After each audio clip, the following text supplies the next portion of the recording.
So guys, जय हिंद। कैसे हैं आप सब? तो आज हम लोग शुरू करने वाले हैं आधुनिक भारत का कुछ क्विज। सो बहुत एग्जाम्स में पूछे जा चुके हैं और ये जो है स्पीडी का जो बुक है ये बहुत इंपॉर्टेंट है। वन वर्ड जो जो भी क्वेश्चंस इसमें है सब दिया होता है। तो अभी मैं इसको पढ़ाने जा रहा हूँ, तो ध्यान से सुनेंगे। और सबसे पहला क्वेश्चन है, यूरोपियों के भारत आने का क्रम है। पहले पुर्तगाली, फिर डच, फिर अंग्रेज, फिर डेनिश, फिर फ्रांसीसी और फिर स्वीडिश। ये लोग आए थे। पुर्तगाली, फिर डच, फिर अंग्रेज, फिर डेनिश और फिर फ्रांसीसी और फिर स्वीडिश आए थे। इसे याद रखना है। सबसे पहले भारत आया था पुर्तगाली। सबसे पहले भारत आया था कौन? पुर्तगाली आया था। भारत आने वाला प्रथम पुर्तगाली था वास्को डी गामा। ठीक है, 1498 में आया था ये। पश्चिमी तट कालीकट पहुंचा, राइट।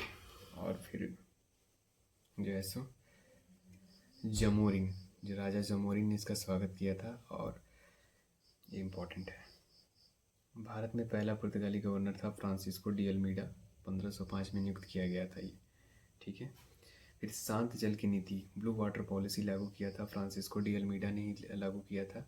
और पहला जो है सो गवर्नर भी था, पुर्तगाली गवर्नर था। पुर्तगाली शक्ति का वास्तविक संस्थापक माना जाता है अल्फांसो डी अल्बुकर्क को।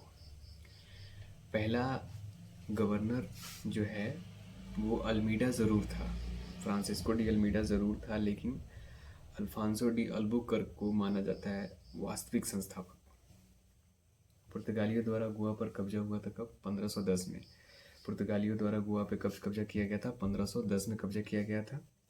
और डच लोग भारत आए थे 1596 ईस्वी में। डच लोग भारत कब आए थे? 1596 ईस्वी में। डच निवासी थे नीदरलैंड या हॉलैंड के।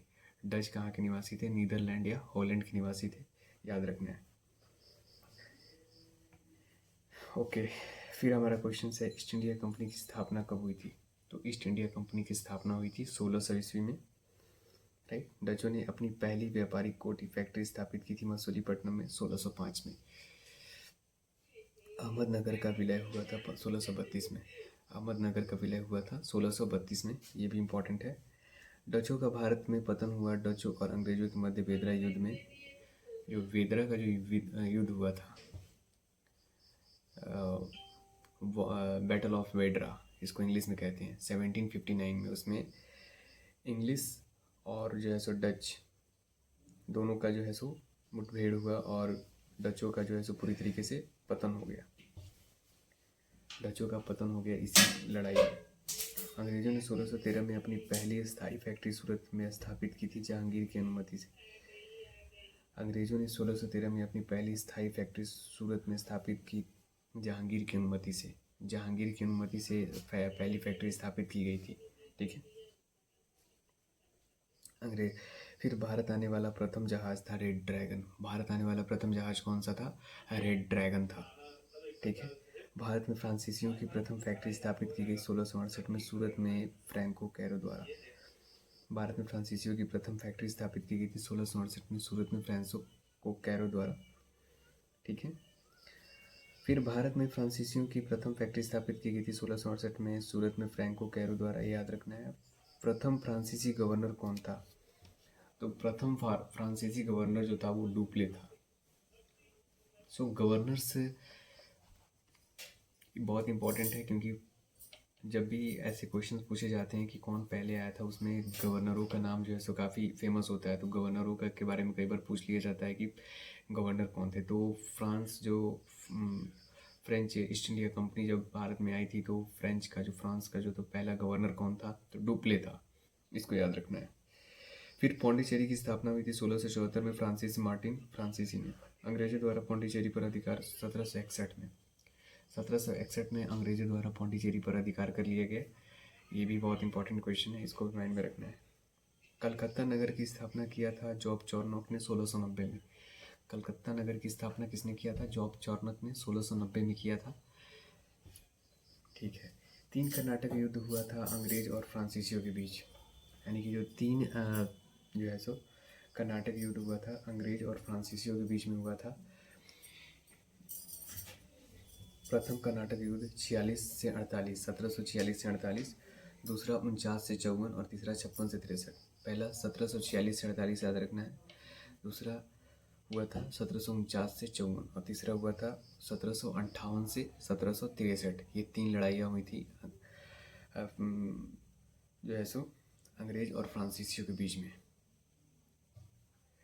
एला सापले की संधि, पौंडीचेरी की संधि और पेरिस की संधि। पहले में हुई थी एला सापले की संधि, दूसरे वाले में हुई थी पौंडीचेरी की संधि, और तीसरे वाले में हुई थी पेरिस की संधि। तो ये तीनों को याद रखना है।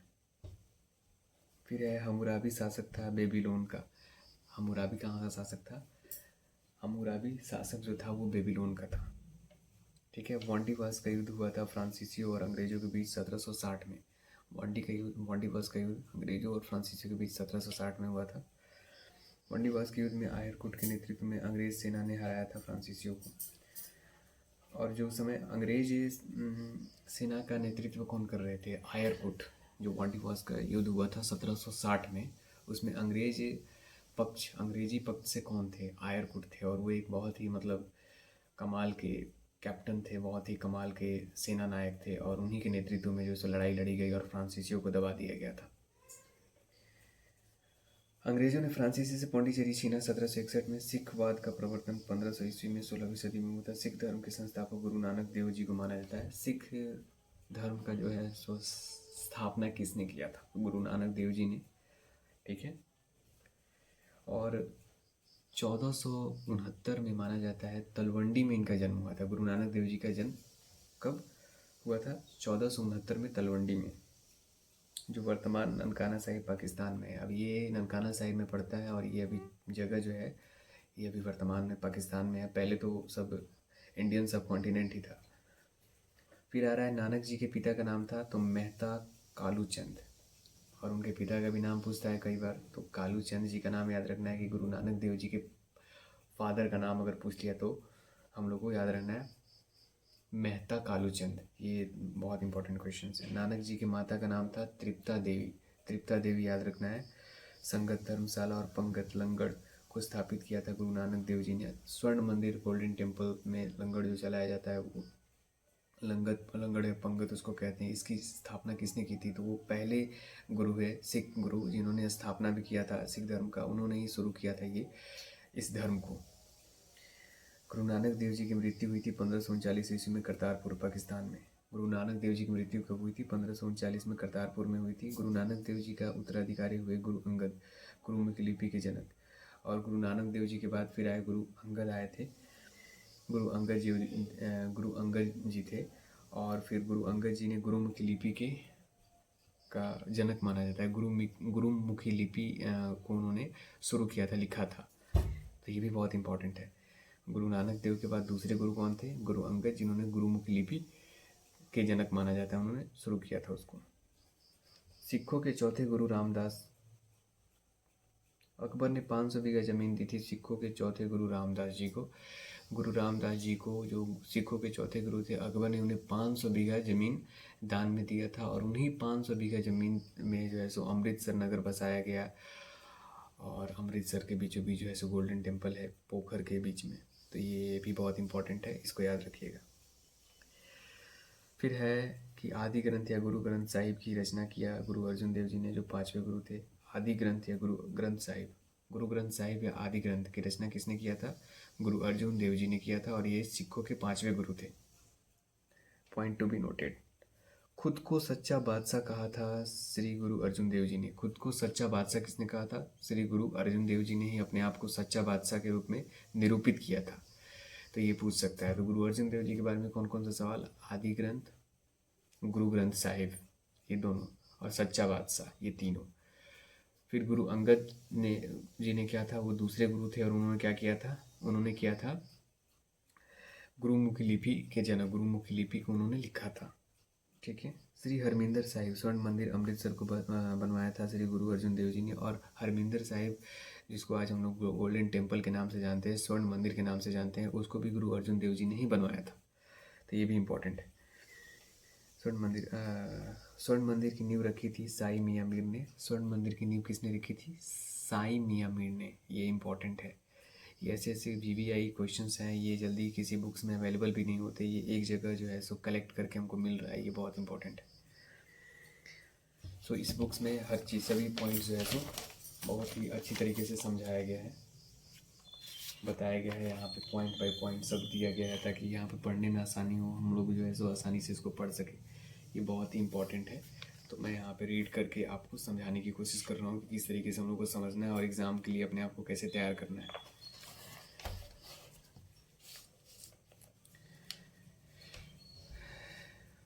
फिर आया कि गुरु अर्जुन देव जी को मृत्यु दंड दिया गया था। तो गुरु अर्जुन देव जी को भी मृत्यु दंड दिया गया था जहांगीर के द्वारा। जहांगीर ने मृत्यु दंड दिया था। ठीक है, गुरु अर्जुन देव जी को मृत्यु दंड किसने दिया था? जहांगीर ने दिया था। गुरु अर्जुन देव जी को मृत्यु दंड किसने दिया था? जहांगीर ने दिया था।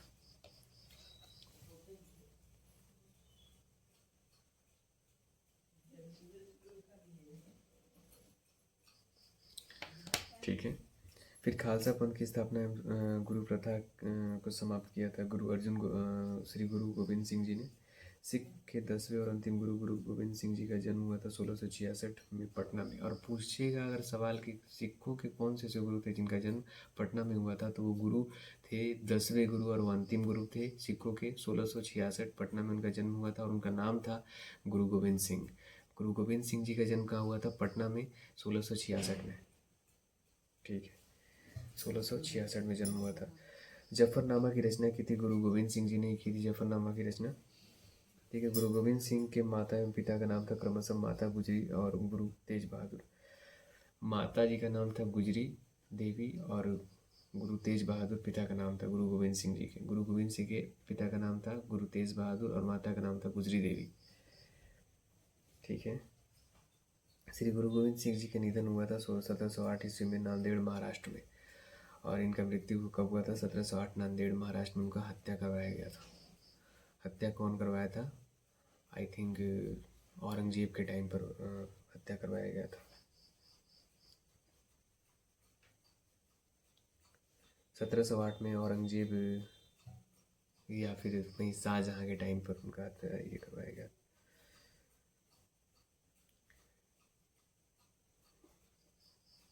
ठीक है, गुरु गोविंद सिंह ने अगला गुरु बताया गुरु अर्जुन देव स्थापित गुरु ग्रंथ साहिब को। और गुरु गोविंद सिंह जी का जब निधन हुआ था और निधन से पहले उन्होंने अपने अगले गुरु को चुना था, किसी व्यक्ति के रूप में नहीं बल्कि गुरु ग्रंथ साहिब को ही अगला गुरु चुना, क्योंकि ऑलरेडी जो है सो उन्होंने समझा कि गुरु ग्रंथ साहिब जो है उसमें जो नियम और जो धर्मों से रिलेटेड और जो जो कुछ भी रचनाएं रची गई हैं वहीं आगे चल के सिख धर्म का मार्गदर्शन करेगी। और गुरु ग्रंथ साहिब को ही अगला गुरु चुन लिया गया गुरु गोविंद सिंह जी द्वारा। ठीक है, फिर आता है रंजीत सिंह का जन्म हुआ था तो फिर 2 नवंबर 1780 को सुकेत चकिया मिसल के मान सिंह के घर में। सुकेत चकिया मिसल के सिखों के उस समय कई मिसल हुआ करते थे, तो उसी में से एक सुकेत चकिया मिसल था और वहीं उसी मिसल के थे रंजीत सिंह जी। और उनके जो है सो पिता का नाम था मान सिंह। रंजीत सिंह का उत्तराधिकारी था पुत्र खड़क सिंह। रंजीत सिंह का पुत्र हुआ खड़क सिंह। और फिर सिख राज्य का अंतिम राजा हुआ था दलीप सिंह। अमृतसर संधि हुई थी महाराजा रंजीत सिंह और अंग्रेजों के बीच 25 अप्रैल 1809। अमृतसर की संधि कब हुई थी? तो अमृतसर की संधि ये बहुत इंपॉर्टेंट है। महाराजा रंजीत सिंह और अंग्रेजों के बीच 25 अप्रैल 1809 को 25 अप्रैल 1809 को अमृतसर की पहली संधि हुई थी अंग्रेजों और राजा रंजीत सिंह के बीच में हुई थी। ठीक है, पहला क्लियर हो गया। सिराजुद्दौला था बंगाल का नवाब। सिराजुद्दौला कौन था? बंगाल का नवाब था। ठीक है, काल कोठरी की घटना घटी थी 20 जून 1756 को सिराजुद्दौला के समय। काल कोठरी की घटना कब घटी थी? काल कोठरी की घटना घटी थी 20 जून 1756 को सिराजुद्दौला के समय में। अलीनगर की संधि हुई थी 1757 ईस्वी में सिराजुद्दौला और ईस्ट इंडिया कंपनी के बीच में। अलीनगर की संधि कब हुई थी? 1757 ईस्वी में सिराजुद्दौला और ईस्ट इंडिया कंपनी के बीच में। सिराजुद्दौला और ईस्ट इंडिया कंपनी के बीच में हुई थी अलीनगर की संधि। दस्तक प्रथा को समाप्त किया था मीर कासिम ने। दस्तक प्रथा को किसने समाप्त किया था? मीर कासिम ने समाप्त किया था। ठीक है, प्लासी का युद्ध जो हुआ था वो हुआ था 23 जून 1757 को अंग्रेज सेनापति रॉबर्ट क्लाइव और बंगाल के नवाब सिराजुद्दौला के बीच। क्लियर है। सिराजुद्दौला का सेनापति था मीर जाफर। सिराजुद्दौला का सेनापति कौन था? मीर जाफर था। It is also very important. Plassey का युद्ध का मैदान स्थित है बंगाल में। प्लासी का युद्ध का मैदान कहाँ? प्लासी का जो जो लड़ाई हुई थी बैटल ऑफ प्लासी 1757 वाली, उसका मैदान कहाँ है? बंगाल में है। मीर जाफ़र बंगाल का नवाब बना 1757 में। और मीर जाफ़र को बंगाल का नवाब कब घोषित किया गया था? 1757। 1757, it is very important date, you have to keep in mind, in your mind, and it has been asked in various competitive exams, so that is also very important. Bengal की राजधानी को मुर्शिदाबाद से मुंगेर स्थानांतरित किया था मीर कासिम ने। बंगाल की राजधानी को मुर्शिदाबाद से मुंगेर स्थानांतरित किसने किया था? मीर कासिम ने किया था। बक्सर का युद्ध हुआ था अंग्रेज और मीर कासिम सिराजुद्दौला व शाह आलम द्वितीय मुगल शासक के बीच अंग्रेजी विजय हुए थे। बक्सर के युद्ध के समय बंगाल का नवाब था मीर जाफर। बक्सर के युद्ध के समय बंगाल का नवाब कौन था? तो मीर जाफर था, ये बात याद रखना। बक्सर के युद्ध 22 अक्टूबर 1764 में अंग्रेजों का सेनापति था मेजर हेक्टर मुनरो। बक्सर के युद्ध के समय 22 अक्टूबर 1764 में से अंग्रेजी का सेनापति था मेजर हेक्टर मुनरो था। ठीक है। इलाहाबाद की प्रथम संधि हुई थी 12 अगस्त 1765 को। इलाहाबाद की संधि कब हुई थी? 12 अगस्त 1765 को हुई थी, शाह आलम द्वितीय और लॉर्ड क्लाइव के बीच में। इलाहाबाद की द्वितीय संधि लॉर्ड क्लाइव और सिराजुद्दौला के बीच में हुई थी। इलाहाबाद की दूसरी संधि कब हुई थी? लॉर्ड क्लाइव और सिराजुद्दौला के बीच में हुई थी। ठीक है। भारत में अंग्रेजी राज्य के संस्थापक हैं क्लाइव। भारत में अंग्रेजी राज्य के संस्थापक कौन है? क्लाइव हैं। बंगाल में द्वैत शासन की शुरुआत हुई थी 1765 में लॉर्ड क्लाइव द्वारा, 1765 से 72। और भारत में ऐसा पूछा जाता है कि भारत में मतलब बंगाल में द्वैत शासन की शुरुआत कब हुई थी? तो 1765 1765 में हुई थी लॉर्ड क्लाइव के टाइम पे, और 1765 से लेकर 1772 तक ये चला था। ये इंपॉर्टेंट है। बंगाल में द्वैत शासन को समाप्त किया था। अब समाप्त कब किया गया था? तो वॉरेन हेस्टिंग के टाइम पर 1772 में समाप्त किया गया था। ठीक है। शुरू कब हुआ? 1765 में। खत्म कब हुआ? 1772 में। किसके टाइम पे शुरू हुआ? क्लाइव के टाइम पर। खत्म किसके टाइम पे हुआ? हेस्टिंग के टाइम पे। ठीक है। बंगाल का पहला गवर्नर जनरल था वॉरेन हेस्टिंग। पिंडारियों का दमन किया लॉर्ड हेस्टिंग ने। पिंडारियों का दमन किसने किया? लॉर्ड हेस्टिंग ने किया था। ओके फिर ठीक है, इतना अभी काफ़ी है, और फिर नेक्स्ट वीडियो में मैं डालूंगा। अगर आपको अच्छा लगा तो प्लीज़ लाइक कीजिएगा, सब्सक्राइब ज़रूर कीजिएगा चैनल को। Thank you.